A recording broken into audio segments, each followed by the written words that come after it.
So I did some off-screen building. And I built myself a little western area as a tribute to the original western area in Benny's Movie Park 2. And I will now take this off because it takes up way too much of my screen. Anyway, like I explained in my last video, I made all of this off screen as just a little extra. This area was kind of a leftover space. I didn't really know what to do with it. It ended up looking pretty big, though. It's not actually as big as it looks. But the point is, this is now a fully functional and finished western area. There's only one flat ride. It's nothing too crazy, to be completely fair, but still, it's really nice looking. It's mostly for scenery, I'd say. But yes, without any further ado, let me just show you everything that's here.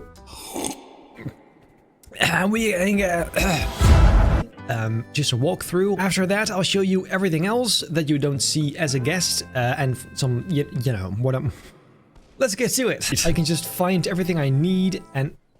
Are you okay? Yeah. If we go outside again, this is kind of the main street, main area of this area. Besides here, you have a few of these little areas you can just kind of walk to and have like a cool view. Playing some music. And then here, yet another cool view. It's actually all the same view, but you get the point. We go up here, and this is where we enter the next sort of area of within the area, the second half of the area. This queue is always stuffed. Like, I need to make it longer, but I don't really know how because there is not a lot of space left. People love this ride for some reason. To be fair, it looks pretty sweet. We got like a cool spinning thing on top that actually spins around with the ride, so that's fun. Pump, I believe this is. Let me just take a sip. And then this, let me just actually change the lighting for that, because there's always, here you go. On the back here is the back entrance of Hogwarts, which I decorated a little bit with 2 giant statues. The interior is also done, but that's not this video. That's for some other time. If you move over here, Western buildings with a bridge over it. This, of course, I'm not sure is still happening. We're gonna have to look how we're gonna do that. But point is, this leads you to the Egyptian area, as you probably already know. So, and there's just this sort of junk absolutely everywhere. It's crazy. Oh, here's the train. So yeah, unfortunately, I couldn't find a way to stop people from going over the track when the train arrives. I tried something, didn't work. In theory, it would have worked because these fences, people don't actually go over them. So if you put those in the ground here, people don't walk across. However, in moments where you block the entire road, they do cross. It's weird because in this building, this is quite different because as you can tell, it has moving parts. And for once in my life, this actually makes sense. Usually when I add moving things, it doesn't really make sense. It's just for show, like random stuff. This actually would have like a function. Because of this cliff, people would want to transport stuff from below to up.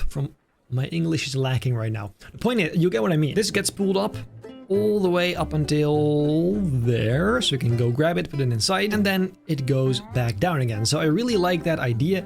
I think it goes all the way inside. It does, yeah. Inside of this building, there's actually nothing. It's just, you know, the thing itself. Because, well, underneath there are the shops. But that aside, I love that detail. It looks so nice. I also just realized I meant to put some text here, as you can tell, but I haven't yet. So I suppose if you have any ideas, let me know down below. This bridge to get into the area. Again, very simple wooden Western structure. You've seen me do this 1,000 times before, so I could explain it, but it kind of speaks for itself. In general, all of this kind of speaks for itself. I built this in about 3 days, 3 work days. I spent 7 to 8 hours each day to build this, and it just showed me how fast I can build stuff if I'm dedicated and don't have to record it. Plus, I didn't have to think of super interesting or creative ways to get things done because all these pieces were just in the game. So finally playing too much. But then there's one more thing I'd like to show you, and that is something that is all the way over there. My members have already seen this before, but what this is basically a bunch of trash combined from this park to create a nice little skyline that I used for my channel banner. This was the result. It looks really cool. It's already up now, so you can see it there as well. But that is how I did that. It really is a big mess. This is just a random piece of coaster. All of these are just buildings I already did. Parts of them are missing, by the way, too, because it's multiple parts. But for example, here, half this castle is empty. It makes no sense. It's really a bunch of stuff slapped together. But yeah, it still looks nice in the photo, so that's what it's all about. I will probably delete this later, but for now, I thought maybe I need it still. So yeah. All of that said, I think that is pretty much the bulk of today's video. I love the way this looks. This actually, unironically, might be one of my favorite areas now, even though it has barely anything in it. I just love this vibe, this style. It's so cozy and warm and just... it's nice. I don't know why, it's just nice. But yes, I don't think I have much else to say for today besides... cucumber! Next